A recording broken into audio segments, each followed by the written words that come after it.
And this is what happens when your wife buys your undershirts. All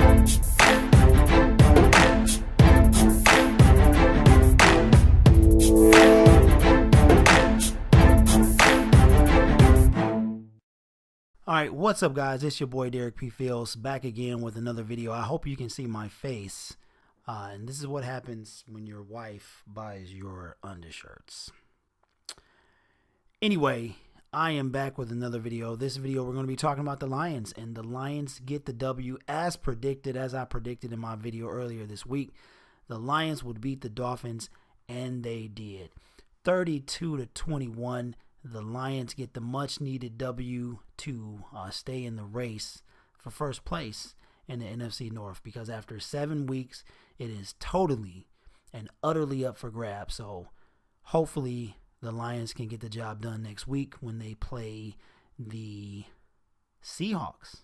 But this week we're going to talk about the victory against the Brock Osweiler Bears. So it looks here, I'm looking at the ESPN.com. Stafford had a pretty decent day, but the story honestly is Kerryon Johnson. Shout out to Motor City Sports Talk, those of you who watch, and I'm sure all the other YouTubers, Detroit YouTubers. You should know one, Everything King or King Everything, something like that. Everybody's been screaming for Kerryon Johnson to get the ball, and they finally gave it to him. So he had 19 carries for 158 yards.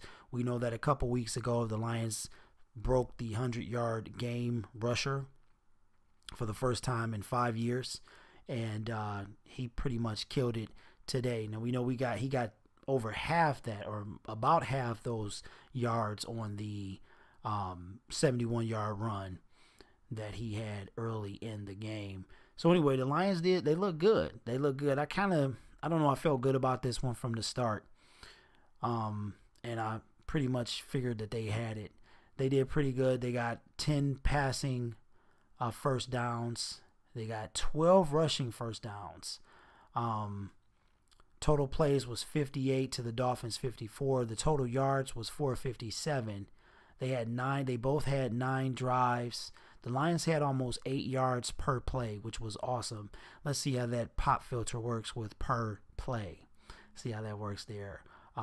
They did have 4 sacks for a total of 24 yards lost. But the difference, honestly, in this game was the 248 rushing yards that the Lions had. They averaged 7.1 yards per rush.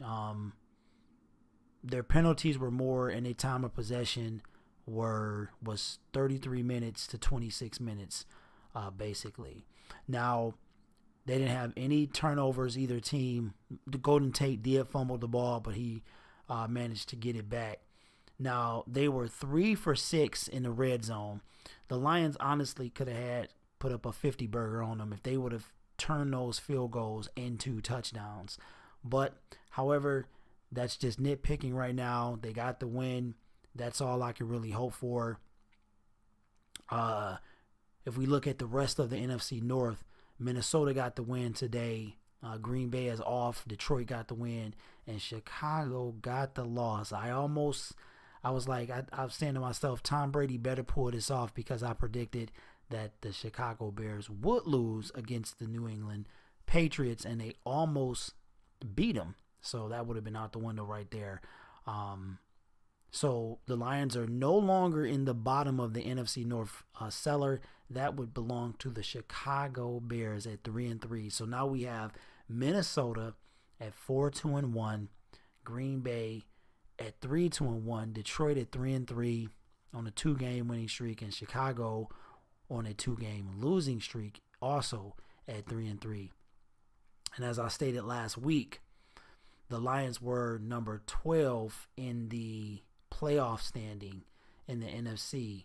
They have moved up 2 spots to the number 10 spot. Los Angeles with 1, the Rams, the Saints number 2, the Redskins number 3, the Panthers got the victory today at number 4, the Vikings 5, and the Green Bay Packers rounded out at number 6, with 7 being Tampa Bay, Seattle, at number 8. Oh, I was off. I'm sorry. They're number 9. So they moved up 3 spots in the conference playoff standing, with the Bears being number 10, the Eagles being number 11, Dallas is 12, Atlanta is 13, 14 is the Giants, 15 is the Cardinals, and man, the San Francisco 49ers at 1-6. So not looking too good for, of course, the rest of those teams that I said last week. So let's check out. I think I already said this, but let's look at week 8. Let's go ahead to week 8. Talked about this. Let me see. Okay, Green Bay with the bye week this week. And then, they play the Rams next Sunday at 4:25. So that should be awesome. Our game will already be in the books. It's at 1. So they play them. So that's huge. Let's see who the Bears got next week.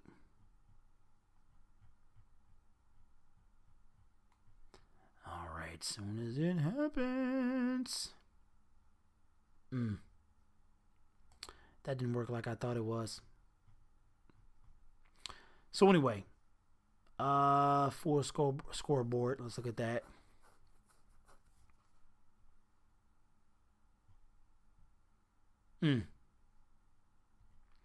Yeah, I'm having a hard time right now with my computer trying to find this stuff. Anyway, so far so good. Lions get the victory. Kerryon looked really, really good. Matthew Stafford looked good.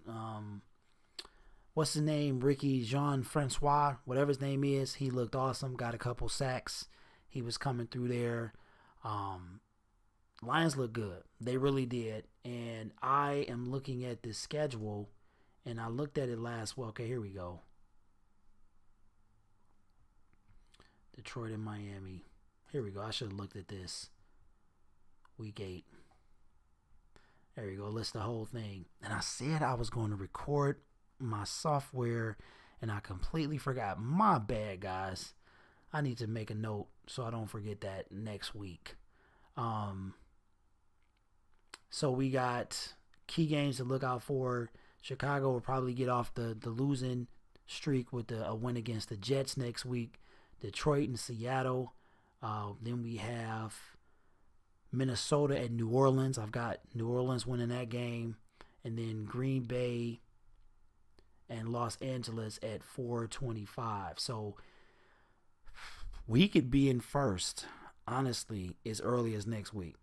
If the Packers lose, we probably would need all 3 of the teams to lose.